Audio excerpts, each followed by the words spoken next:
Hello my loves, it's Jananie and welcome back to my channel, This Story Ain't Over. Today I'm embarking on the journey of reading some hot sad girl books. These are books that involved unhinged women, women going through it, women having crises, women making bad decisions. We are here for the women. I have about 5 books to read on this video, but I'm just gonna introduce them as I start reading them. And the one thing I should say about all of these is that they are all somehow BookTok famous. They are BookTok viral hot sad girl books. I've seen them in many sad hot girl book videos and I've been meaning to pick them up for quite a while now. So the first of these books, which I've recently started and which is probably the most viral of these BookTok books, is My Year of Rest and Relaxation by Ottessa Mossvegh.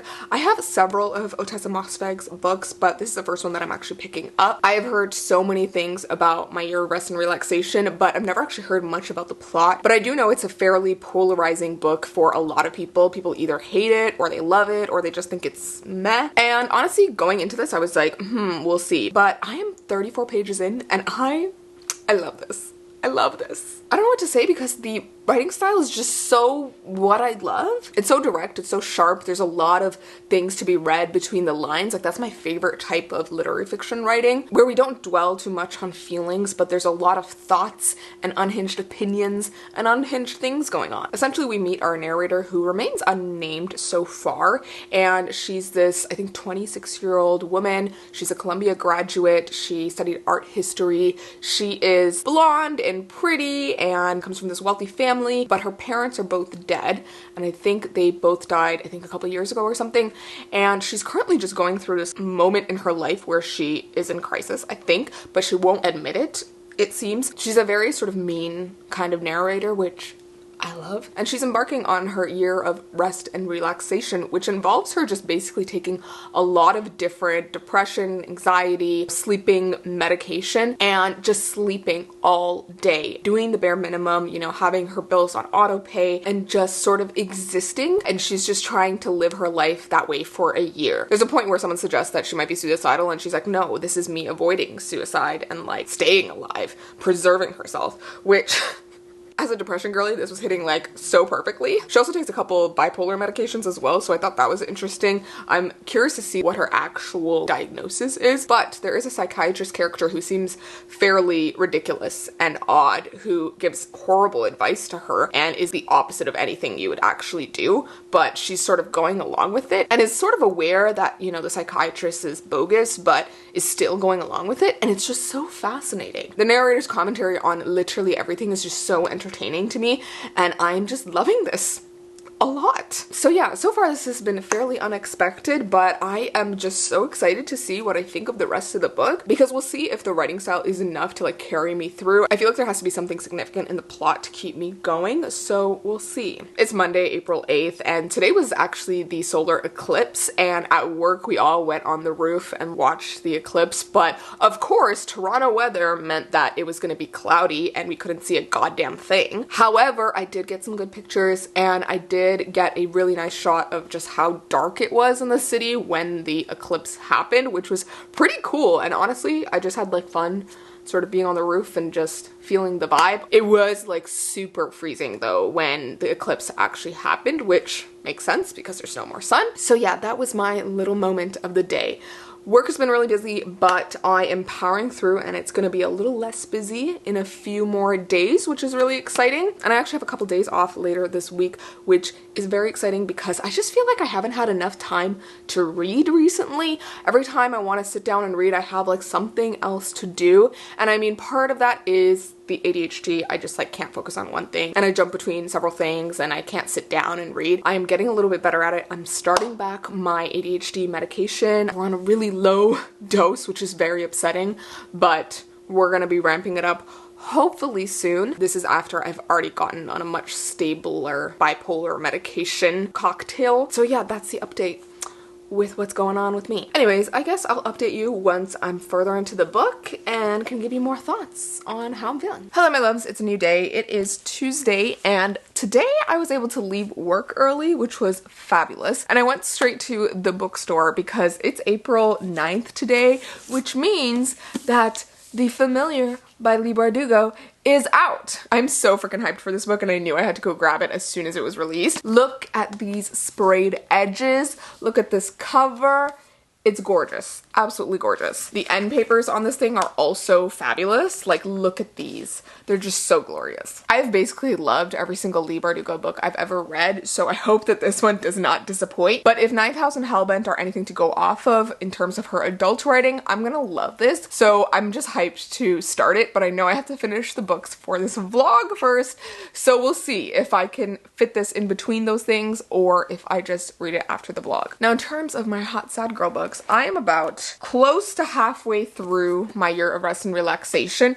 The book is starting to lean into some of the actual plot at this point. The book does have chapters, but they're really long and they seem more like sections of the book. So I'm on section 3 and we're at December of her Year of Rest and Relaxation, and I'm starting to wonder what's gonna happen next. Beyond my initial thoughts of just enjoying this a lot, the book has also delved more into the main character's past and sort of why she's as messed up as she is, which it's all starting to come together. She's still a very privileged brat, but I think there's an element of it just being kind of satirical and blackly funny that is just so fun. I'm really curious to see how the rest of the book is gonna go, because I feel like up to this point I've kind of predicted what is gonna happen, but now we're in like totally new territory, and I'm wondering if it's gonna start to like jump off the deep end in terms of the plot. Aside from that, I do have to work late for my full-time job later tonight. We have stuff going up at midnight, so I need to be on my laptop at midnight working. But before that, I'm gonna try to read more of this book and hopefully finish it. And then I also ordered pizza, so I'm gonna be eating that, and I'm very, very excited.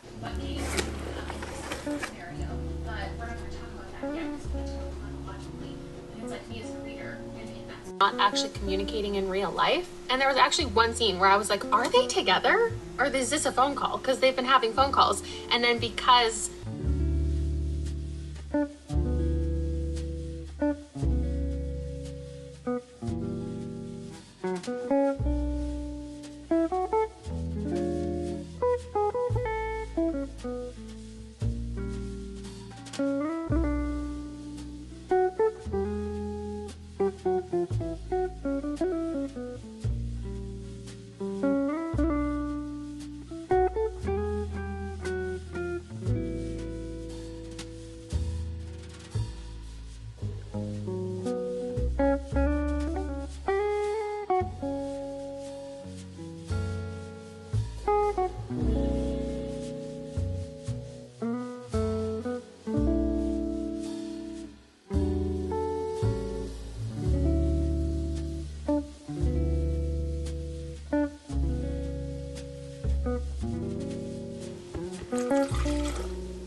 Good morning, my loves. I just spent this morning cleaning my kitchen, which was very exciting because I never clean. I am definitely one of those people who like lets the clutter, the mess sort of accumulate, and then once I get frustrated with it to a certain point, then I'll start cleaning, or when I know I have a lot of free time. But I'm not one of those people who can clean every day or keep a consistent level of cleanliness. I don't know, it's just the ADHD, it's the fact that I can't like focus on multiple things at once sometimes, and it's also just a level of exhaustion. Like when I come home from work and I have to cook and then I need to edit a video, I do not want to clean. So I'm trying to get better about doing weekly reset cleans, which I think will really help in the long run, because I'm just getting so frustrated with the mess sometimes and I just need to find a way to manage it a little bit better. Anyways, so this morning I cleaned my kitchen and I still have to clean the rest of my apartment and put away some books, so I'm gonna do that as well, but I'm gonna try to put on an audiobook for that later today. But I thought I'd update you on My Year of Rest and Relaxation. I have been reading this a lot with my little light thing in bed.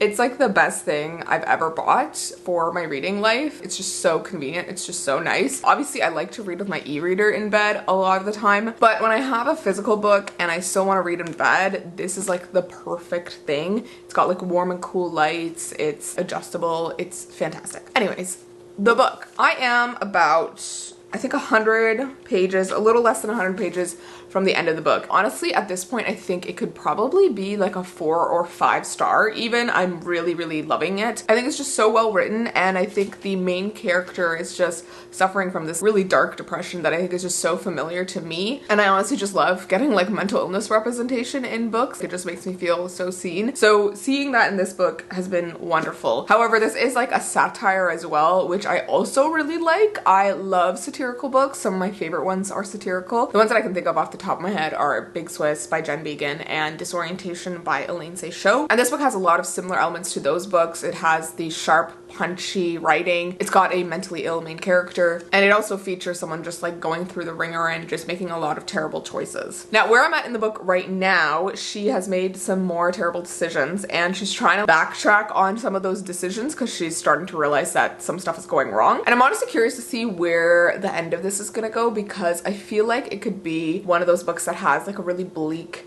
ending where everything goes wrong and maybe the main character like kills herself or something. Like, I wouldn't be surprised. I still think that that would be a fantastic ending, but I am curious to see how it's gonna go. Given that so many people like this, I feel like it's probably not a bleak ending, but who knows. Now, one thing I did want to talk about was just the whole idea of like hot sad girl books or sad girl books, unhinged woman books. I was sort of doing some research online just to get a sense of like what people think of these books aside from, you know, TikTok. And there's a lot of like articles and critiques about this idea of the sad hot girl and this sort of fetishization or idolization of these types of stories and women in the stories. There's one article where they pulled up a quote that was from Otessa Mossbag where she was like, this is a satire. She would never want someone to like actually emulate it. And she was like, maybe it should have a warning in future printings that, you know, it's got triggering content, and also that, you know, this is a satire, like it's a work of fiction. And it's just so interesting because on TikTok there's like this aesthetic and vibe of being the sad hot girl, but I think that's sort of losing the meaning of what these books are doing, and how they're more often than not featuring a main character who is suffering from a mental illness or suffering deeply with their mental health, and they are sort of just trying to figure out their life. I saw a critique online of like the idea of the unhinged woman being a little bit misleading because a lot of these characters, again, are characters who are suffering from mental illnesses, and they're not doing these things intentionally. They're suffering deeply and they are trying to figure themselves out, and that often involves some bad decisions and, you know, them acting in accordance with the mental illness that they have. And then I also saw another critique about how a lot of these hot sad girl books are often white women narratives. They are written by white women, they feature white women main characters, and they also have an element of having people of color just like on the edges and not fully fledged characters, which is definitely something that is happening in this book. And I don't know how to describe it, because on the one hand, I think it's more done in here as an element of satire to show how stupid this main character is and how she thinks of the world. She's a wasp, she's wealthy, she's a blonde white woman, she has everything going for her. And so it's not surprising to me that there's no major BIPOC main characters in this book, because it kind of just seems antithetical to the main character and what her life is. I'm not saying that the main character is racist or anything in any regard. There's actually a moment when she actually calls out her best friend Reva for semi being racist. They were like at the bodega where, you know, it's owned by these Egyptian people, and they were saying how Reva and the main character look alike. And then Reva comes to the main character afterwards and is like, oh, you know, what was up with those guys? Did you think there was anything weird? And then the main character was immediately like, don't be racist, which I found funny. This book is also set in 2000 and it goes into 2001. I realized afterwards that the year of rest and relaxation actually starts like a few months into the year, so it's gonna go a few months into 2001. But an element of that setting is that there's just like different political things going on, and there's parts where the main character like sees a headline or the TV is on and she hears something, and the author is sort of always bringing up what is politically going on in a larger level, while this main character is sort of suffering on this lower level, and how she's unable to sort of get out of her head. And all that, I think, just adds some really nice depth and context to the book. And so while there are no major BIPOC main characters and the main character is sort of flippant about the way that she talks about some people of color. She has this random idolization of Whoopi Goldberg, which is just like so weird, but kind of funny. And like there's no other real BIPOC main characters aside from the Egyptians that she just calls the Egyptians rather than any of them having their own character or name. But I feel like all of this is sort of done semi-intentionally because this is a satire and it's the main character is so focused on everything that's going on in her particular life and the way that she just wants to deal with it. And so it doesn't particularly seem to me like this is a malicious thing. It's just to portray this type of character. Now, I obviously can't say the same about a lot of other hot sad girl books because I have read a few or like started a few where whiteness is such a center point for those books. But then there are also books by like BIPOC authors that are very multifaceted and really wonderful. And I am going to be reading some of those later in this vlog. And so I think there's an element of people sort of critiquing this genre, if you will, but not completely understanding the full nuances of it, I guess. A lot of these books are very satirical. A lot of them are poking fun while also portraying characters that are just going through it and like suffering mentally. I do understand the critique about BookTok really sort of taking this a little too far sometimes, romanticizing this aesthetic and vibe of being a sad girl. So I totally get that, but I think there's so much more to these books, and like any genre or like story or whatever, people can take it too far, but that doesn't mean that it's like inherently bad. So those are just some of my thoughts on this whole topic. Yes, this doesn't have a bunch of people of color, but I'm not mad about it. I feel like if she had had a major person of color as a character in this book, it would have been weird because they would have been a caricature, because everyone in this book is a caricature. The main character, her boss, her friend, like literally everyone who is in this book is a caricature. And so if there had been a person of color in this book, I feel like I would have been upset with the portrayal of them in that caricature-esque way. You guys know I'm all for diversity, but I think there's like a time and a place where some cases it doesn't make sense to add the diversity. Anyways, that's my little thoughts on this topic on this fine morning. I am now gonna finish my protein shake and I'm going to do my makeup and potentially film a video, and then I'm going to sit down and read the rest of this. I've got a meeting with the folks at Bindery at 5 p.m. We're going to talk about some of the improvements that we want to make for the platform. If you didn't know, on Bindery, which is kind of like Patreon plus publishing, I have a publishing imprint and an exclusive community that you can join for the price of like a latte. You get all these super awesome exclusive perks, including like journal entries, exclusive videos, behind the scenes on the publishing process with my imprint, and a whole lot of other good stuff. I'm hoping in the next month or so to start doing a little book club with my Bindery members as well. So if you want to join, please do, and then we can start up this little book club, because I think it'll be a lot of fun to just like read a book with all of you, aside from my other book club, which is on Fable, which you can also join for free. And then at 6 p.m. I have therapy, which I'm very excited for because it's been a week. Like, I am, you know, trying to keep it together. I feel like I'm slowly losing my mind, but that's like me all the time. I've been so busy at work, but now it's like finally letting up. But I feel like I'm still just sort of stressed with YouTube and just keeping consistent with it, and then all the other little things that I need to do. It's tax season. I hate doing my taxes. And overall, yeah, I feel like I'm very much like this main character who sometimes just wants to sleep. I am doing well with my meds, so I don't do that, but I feel like I want to. Literally like 2 days ago, I was crying pathetically to my boyfriend about how stressed I was about everything. So, you know, I'm always on the verge of like a mental breakdown, but I feel like I find solace in these girlies who are also having mental breakdowns. If I don't see something already on my TBR in those first 3 schools, I can keep scrolling until I find something on my TBR shelf. So it satisfies our goal of reading from our TBR shelf this year, and also I get to go book shopping. Okay, so it's a lot later. It is 2 p.m. right now. I did not do my makeup, nor did I film, but I did go to the grocery store, do some grocery shopping. I made myself some lunch. I watched some Books and Lala videos because I just love Kayla's videos. They're just so calming and relaxing for me for some reason. So I've been watching a lot while I eat these days. And now I have about 3 hours until my Bindery meeting, and I have a little bit of Bindery work to do before then, and then I also want to do more reading. So I'm debating now whether I stay home and do all of that and then make myself a coffee, or do I go to the coffee shop, get myself a latte, and do my work there for a change of scenery. These are my thoughts. I haven't decided.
Hello friends, it is many hours later and I have finally finished my year of rest and relaxation. I seriously never thought I'd be saying this, but I loved this book. It was everything that I was hoping it would be and more. I know people have very mixed feelings about this book, and honestly going into this I thought that I may not enjoy it because of the plotless nature of it. However, I do think that in comparison to some other literary fiction that I've read before, this does have a decent amount of plot, and whatever minimal plot that we do have does keep you going throughout the whole book. I think there are three main things that I love about this book which made it like a 5-star life-changing read for me. One was the writing style and narration. I absolutely loved how punchy the writing was, how quick and to the point, and how it did a really great job of both being mundane for the mundane scenes and also really interesting and cutting when it was talking about other characters, and also very vivid when we were getting these moments where the character was kind of going through a psychotic break. And I actually saw a Goodreads review online that said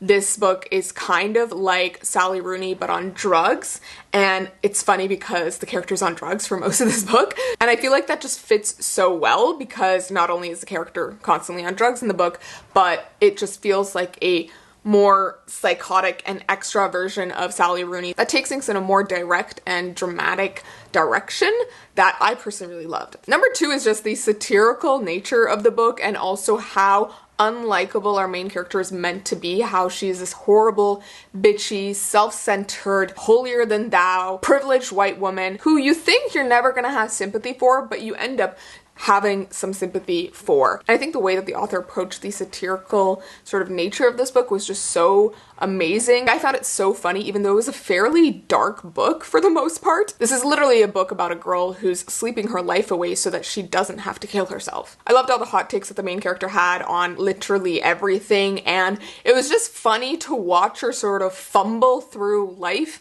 in this sort of hazy, drug-induced way. And I just found it so funny even though it was so ridiculous and like she's really going through it and having a difficult time. And this brings me to my third favorite thing about this book, which is just the mental illness representation.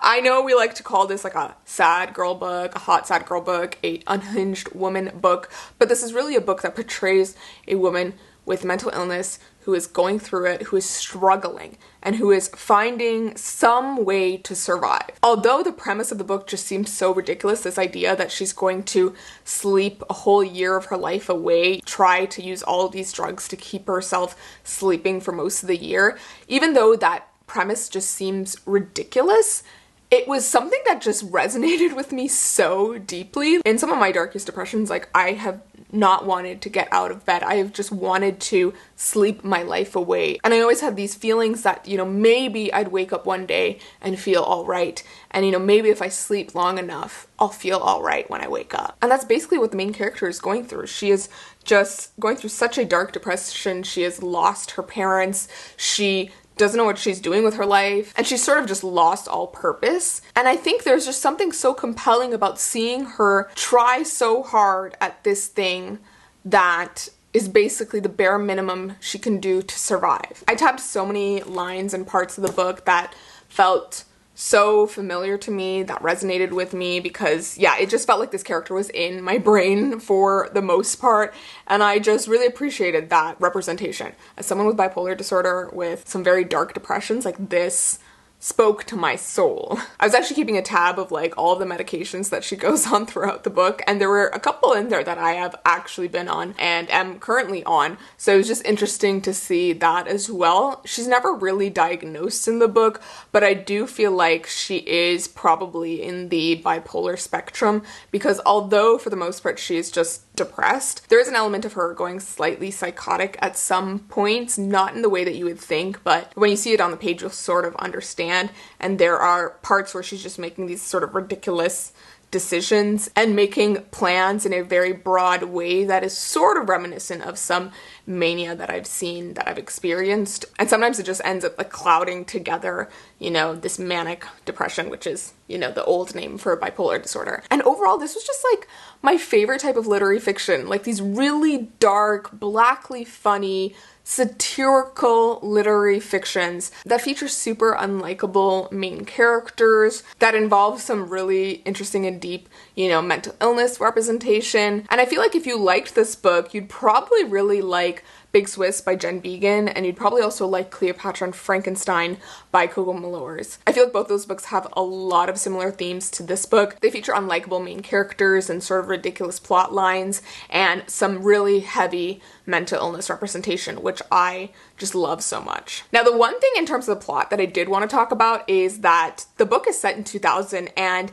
throughout the book, we get some hints of the political situation going on, and there's multiple mentions of the Middle East and, the growing panic around terror and Reva's initial reaction to the Egyptians at the bodega. So there's all these little hints of, sort of the terror fear. And then, of course, the book ends in 2001. If you don't want to be spoiled, leave now. Wait until spoilers off the screen. But yeah, the book ends in 2001 on September 11th when the Twin Towers go down and Reva dies in the crash. And our main character is sort of hit with this sadness, but also this appreciation for life, which I found so fascinating as the note to end on. She records all this coverage on 9/11 and plays it back to remind herself in her moments when she's lonely, when she's sad, when she doesn't want to go on, when she's bored, that there's something more to life. She watches that woman with her eyes wide open falling from the building and facing life and death totally awake, and the main character feels something. And that was just so interesting. I feel like you could read that scene as both the main character having an appreciation for life and learning to keep moving because she's lost Reva and she knows how short life can be and she's gone through this transformative experience. Or you could also read it as her having this morbid fascination and sort of thinking back again to, what if I could be facing death with my eyes wide open? What if I faced it head on and actually did the act versus trying to sleep it away? I just find the whole idea very interesting, and just the conundrum and the vagueness at the end of the book. I loved it all. I think part of me throughout the book knew that we were moving towards 9/11 at the end, and I'm just intrigued by the way that the author decided to use this moment, because it's not really a rumination on the tragedy of 9/11. It's more just a plot device for the character and for her story, and is used to sort of prove how inevitable death can sort of be, and how even though our main character was always on the brink of killing herself, it was Reva who ended up dead. Anyways, I could go on and on about this book because I just feel like it hit so many notes for me. I loved it so much. It's probably going to be one of my favorite books of the year, and I really did not expect that. With that said, it's the afternoon right now. I went to the gym this morning and had a semi-productive morning. I made some breakfast. I finished reading the book. Then I had lunch, and I obviously just got super tired because I always have a midday slump. And then of course when I wanted to go grab my coffee machine needed to be descaled. So I just descaled it, but I think I'm gonna go to the coffee shop and get a coffee there and work there because I just wanna zip through some bindery stuff. I have to write a journal update that needs to be posted there, and then I want to prep for some videos that I want to film tomorrow, and then I also want to start one of the next books for this vlog, and I kind of can't decide. I will either start with All the Lovers in the Night by Mieko Kawakami, or I'll start with Severance by Ling Ma. This is my book club pick for April for my book club on Fable, the Boundless Book Club. And then I also am debating whether I want to pick up Her Body and Other Parties. This has been on my TBR for years, and I love this author's memoir, and I know a lot of people who loved this short story collection. So I'm kind of on the fence.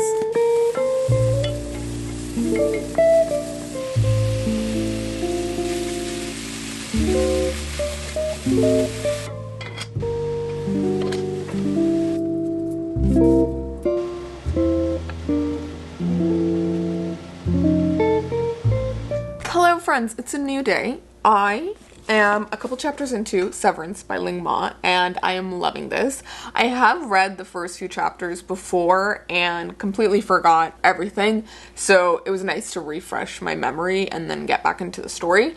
I feel like when I tried to read it a couple years ago, I wasn't in the mood for literary fiction, I think, and I couldn't take the slower pace, but now I'm reading it and I'm loving it. I love the writing, I love the hot takes, I love the dystopian / post-apocalyptic world world and the semi-zombie situation that's going on. We are also reading this book for my book club, the Boundless Book Club, so if you haven't joined there already, go check it out on Fable. But yeah, I'm a couple chapters in. Today I filmed some stuff, I made some chicken curry, I filmed a couple TikToks, and now here I am reading. I also think I've narrowed down my TBR for this video a little bit further, so I'm gonna try to finish Severance during this video, or get like at least halfway through it so that I'm on track for my book club schedule, because I think I'm supposed to be like 17 chapters in, which obviously I am not. And then I was looking through my books on my e-reader. This is my Kobo Libra Color, the new Kobo device.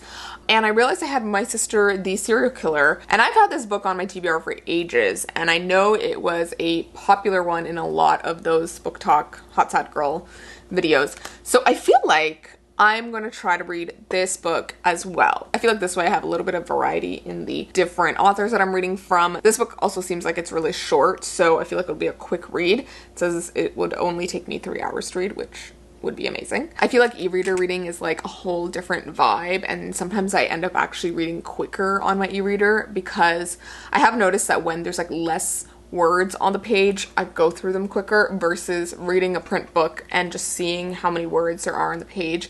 That just like short circuits my ADHD brain and is like, you're never gonna finish this, so you might as well stop. Anyways, that's my update for right now. I will let you know when I'm further into either of these.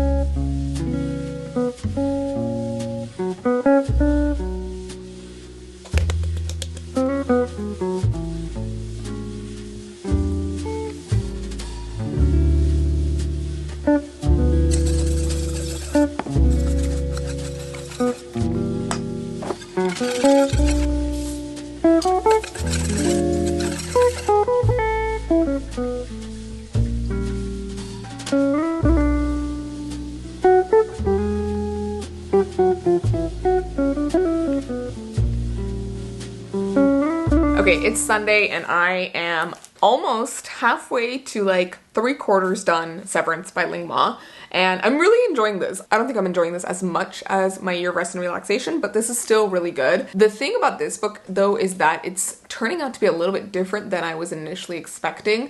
So there's on the one hand the timeline where our main character Candace is with these other people, and this is like the post-apocalyptic timeline where this fever has taken over thousands of people around the world and infrastructure has essentially collapsed and people are just sort of surviving for themselves, and she and this like group of other people raid other people's homes, people who are fevered, and the fevered are kind of like zombies, but they don't have like this need to attack people. They just sort of go through these repetitive actions and they have no consciousness, but they're doing things like subconsciously. So they'll sit as if they're gonna have dinner or sit in front of a TV and flip channels, but they're not actually watching. And so that part's really cool, and that's sort of like the main plot line, I would say. But in between all the chapters where we have that, there are also a lot of chapters where Candace is sort of flashing back or just thinking back to her life before the end, and all those parts where she's looking back are starting with her coming out of graduation, her parents having died, her moving to New York. So like we're following her through those years as she gets this job. And throughout those chapters, there's a sense of like coming of age. There's like her immigrant experience as well, her parents' immigrant experience. And then we also have sort of just a general vibe of like anti-capitalist values. Candace works for this like book production company that works with other publishers to work with suppliers for the books that they want to get made. So she specifically works in the Bibles department. So she works with suppliers who, you know, do the leather or the embossing or like the specific paper or whatever for these different Bibles that different publishers put out. And there's talk about how the fact that her company Spectra uses a lot of like foreign labor in China, and if it doesn't work out in China, other places. And there's an aspect of her just feeling like not good about that. And so right now we're just sort of like seeing the apocalypse timeline, the end timeline on one end, and then we're also having the pre-timeline, and we're trying to see what happened in between, because although we know about the fever, we don't know how it like spread so quickly. We also don't know how her life specifically went right before the end. So I feel like that's kind of what's driving us forward. Another aspect to like the end timeline is just like the other people that she's with and sort of this like survival atmosphere to everything. The leader of their group, Bob, is like super religious, and there's like an aspect of that woven into the book. But yeah, overall it's like entertaining. It's very interesting. The flashback parts are for the most part depressing in the sense of like she's a sad hot girl, much like My Year of Rest and Relaxation. She does some unlikable things. She makes a lot of weird and stupid mistakes, but she's also like deeply dealing with her parents' deaths and becoming an adult, being a millennial. As I've been reading the book, I've also been discussing the book on Fable, where I host my book club. So after each chapter, I've been like writing my thoughts on that chapter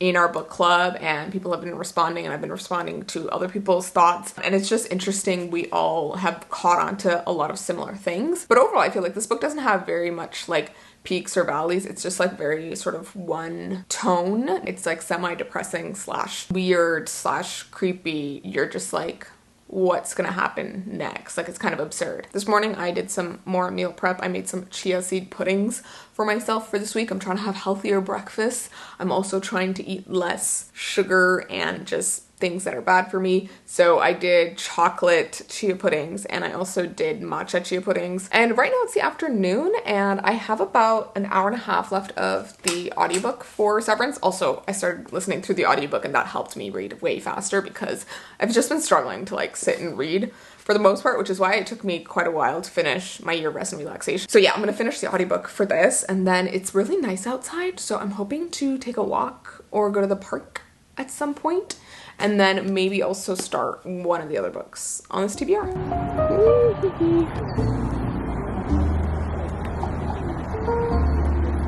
Say hi. Oh. So I didn't really need those. Yeah, sure.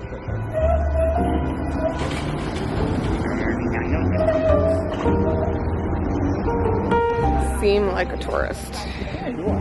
Which I am. You've never been here, so. Yeah. How was your flight from Sri Lanka? It's legal to step on the grass. What? It's legal to step on the grass. Is it? That's exciting. But it's an uneven surface as the sign.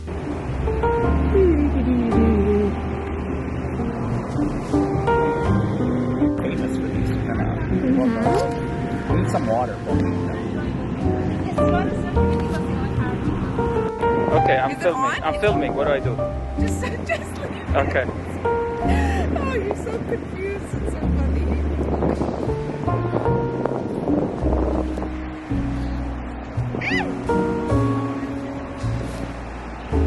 Okay, so it's a new day, and I literally just finished reading My Sister the Serial Killer in a single day, in like a few hours. I just put on the audiobook while I was cooking, and it was just so interesting, and it just had me on the hook. I just kept reading. It's such a quick read. It's like probably 200 to 300 pages. The scenes are really quick. The chapters are really short. You're just drawn in, and the suspense is just like pulling you through the book. Essentially, we have our two sisters, Korede and then Ayola. Korede is the older sister. Ayola has always been this like beautiful sister. Everyone loves her because of her beauty, and she kind of always gets her way because of her beauty. And the book kind of opens up with Korede helping Ayola cover up a murder. Ayola has apparently killed this guy in self-defense, and this is the third time that this has happened. Korede, being the older sister that she is, and like the way that she wants to protect her sister, she is like cleaning everything up and helps Ayola get rid of the body and sort of covers everything up. From there, we get more context into both of their lives, and we are hearing it from Korede's perspective. Korede happens to be a nurse at a hospital, and her sister happens to be sort of an influencer, it seems like. She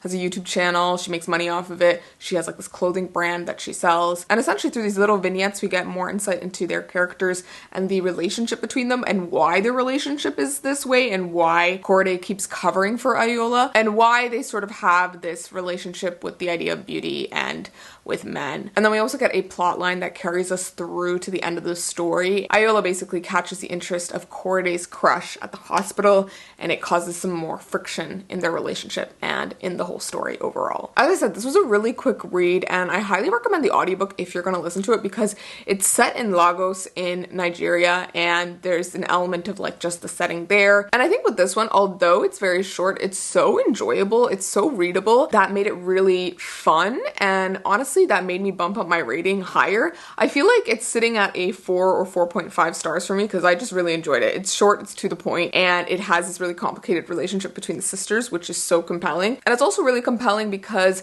it's told from Koriday's perspective, and you know, she is so resentful of her sister and the way her sister has conducted herself and these, you know, murders. And there's an element of us sort of realizing that it's not just all Iola's fault. Koriday has in some ways been enabling the situation and inadvertently helping her sister continuously do this. And so in that way, we get this sense of like how unhinged Koriday is herself, which was really fun and really interesting to me. I feel like on the unhinged level, it is between My Year of Rest and Relaxation and Severance, but it is definitely on the shorter side in comparison to both. And yeah, overall, I don't have much else to say about this one. I feel like I put off reading this one for ages. I had the ebook for ages and I never got around to reading it, but I'm so glad I did, and I'm so glad I picked up the audiobook as well. Anyways, it's really nice weather out in Toronto right now, and the cherry blossoms have bloomed near the university. So I think I'm gonna go take a walk and take some pictures of the cherry blossoms and just get some vitamin D.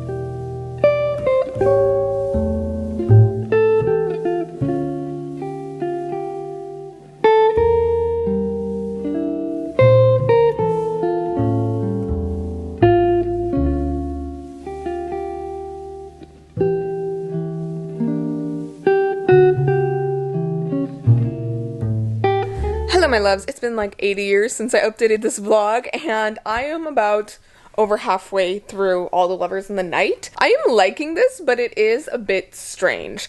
It's very slow for the most part, not much is happening. It's mostly just characters talking to each other and the main character having her own internal dialogue, and she's just this very introverted, boring kind of person, quote unquote boring person. But as we get further into the book, we start to realize that she's got some demons going on. It looks like she's developing this alcohol habit. We get some backstory on her from when she was younger, and now she's sort of obsessed with this guy who she's met, and I'm intrigued by all of it. I don't really know how I feel, but I feel like this is gonna have one of those crazy endings where either she kills herself or like something dramatic happens. The main character is also fairly unhinged in my opinion. She seems a little bit like the main character in My Year of Rest and Relaxation to me, just because of the way that they both exhibit like depressive symptoms and vibes. And there were quite a few lines in this that like spoke to me as a depression girly. So yeah, I'm like semi-liking this, semi-confused by it. I am curious to see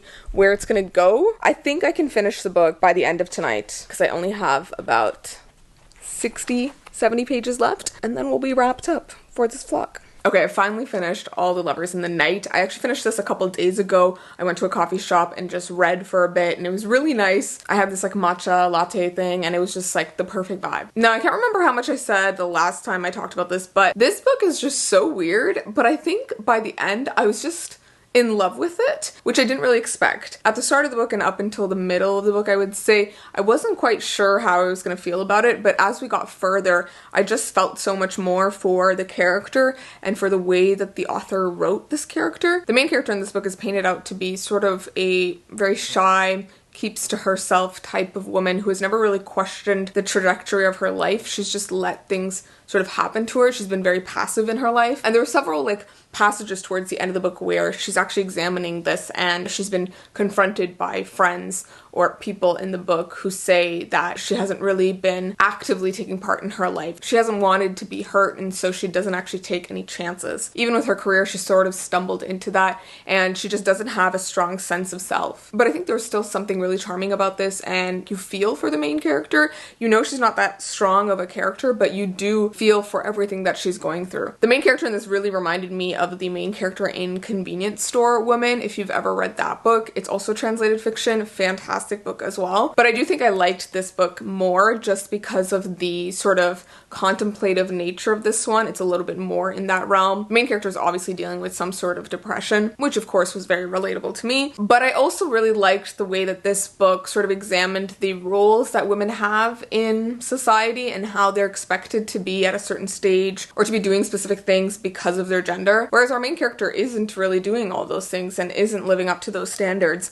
but she's okay with that. The ending of this book was a weird one. If you've read it, you'll know. There's especially a passage towards the end that sort of points to why the book is called what it is, but I found it a little bit esoteric, like I didn't really know what to make of it. But I did really like the way that the book jumps forward a few years in the last chapter. It's sort of like an epilogue, and a lot of things that we were invested in a few chapters prior, they just get like upended in this last chapter, and so it leaves you a little bit unsettled, which I think I still liked. And although the book makes it seem like, you know, the main character is just falling back into old habits and becoming the person that she was prior to all of these revelations, I do think that there's an element of her having grown a little bit, and that was really interesting. Anyways, this is just one of those literary fictions that asks a lot of questions and doesn't leave you with any satisfying answers, but it was a beautiful ride along the way. There were so many stunning lines and passages in this book, so I think although having finished it, I'm not sure what exactly I took out of it, I still feel like the experience of reading it was really beautiful. With that said, that's our final book for this video, and out of the 4 books that I read, I do think that My Year of Rest and Relaxation takes the cake for me. And then I think it would probably be My Sister, the Serial Killer, and then All the Lovers of the Night, and then Severance. Something about Severance just didn't hit me as hard as I wanted it to, although there was a lot of parts that I really liked, and I think it did a lot of things well. I just wanted a more condensed and like striking story. Though thinking about it now, I feel like I kind of flop between whether I like it or All the Lovers in the Night more. Both of them have their pros and cons, but the other two definitely stole the show for me. My Year of Rest and Relaxation is definitely a new favorite. Same with My Sister, the Serial Killer. I highly recommend all 4 of these books though, if you're gonna pick any of them up, because I just feel like they embodied that hot, sad girl, sad, hot girl vibe. The sense of being a woman in the world and having that burden, and also being an adult and trying to navigate that and dealing with mental health struggles that a lot of other people are actually experiencing, but that no one seems to be talking about. And with that said, thank you guys so much for watching. I hope you enjoyed this video. Let me know what you guys thought of these books and my thoughts on them if you've read them. And if you have some other recommendations of hot sad girl books, definitely leave them down below for me to pick up. And as always, if you haven't already, go check out my Instagram, Goodreads, TikTok, and Bindery community down below. Thank you so much to my Bindery members for supporting me and my channel. Bindery is like Patreon plus publishing, so you'll be able to help support me and my channel, but you'll also get a behind the scenes on the publishing process with my imprint, Boundless Press. We're really close to offering on a book that might get published in 2025, which is so freaking exciting. So definitely sign up if you want to get that behind the scenes, if you want to see the covers that we choose and, you know, help choose the covers, and overall just feel like you'll get to be part of the process to bring this book to life. Thank you guys so much for watching, and I'll see you in my next video. Please remember that this story ain't over. Bye!